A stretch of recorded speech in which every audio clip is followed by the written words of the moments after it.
Confusion confusion confusion CM అయ్యేందుకు వచ్చానన్నారు. చివరకు 25 సీట్లతోనే సర్దుకున్నారు. ఆగమాగం చేస్తూ ఆత్రం స్టార్గా మారిపోతున్నారు. చివరకు అఫిడవిట్లోనూ తప్పులో కాలేశారు పవన్. అఫిడవిట్పై వివాదం నెలకొంది. విద్యార్హతపై ఆయన తప్పుడు సమాచారం ఇచ్చారనే ఆరోపణలు వస్తున్నాయి. పిఠాపురంలో ఎమ్మెల్యే అభ్యర్థిగా పవన్ కళ్యాణ్ నామినేషన్ పత్రాలు సమర్పించారు. ఆ నామినేషన్ పత్రాలపై వివాదం ముసురుకుంది. 1984లో ఎస్ఎస్ఎల్సీ చదివినట్లు అఫిడవిట్లో పేర్కొన్నారు పవన్ కళ్యాణ్. నెల్లూరు సెయింట్ జోసెఫ్ హైస్కూల్లో చదివినట్లు తెలిపారు. బీకాంలో ఫిజిక్స్ లా కనిపిస్తోంది పవన్ కళ్యాణ్ చదువు.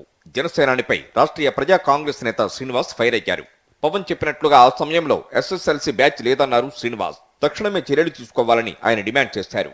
మరోవైపు పవన్ అఫిడవిట్ పై సోషల్ మీడియాలో సెటైర్లు పడుతున్నాయి. చదువుకున్నారా చదువుకొన్నారా అంటూ మీమ్స్ వదులుతున్నారు నెటిజన్లు. ఇంతకీ తమ అధినేత ఏం చదివారంటూ జనసేన కార్యకర్తలు సైతం సందిగ్ధంలో పడ్డారు. ఇంత జరుగుతున్న అఫిడవిట్లో పేర్కొన్న విద్యార్హతపై మౌనంగానే ఉన్నారు పవన్. దీంతో జనసేన క్యాడర్ మరింత కన్ఫ్యూజన్లో పడింది.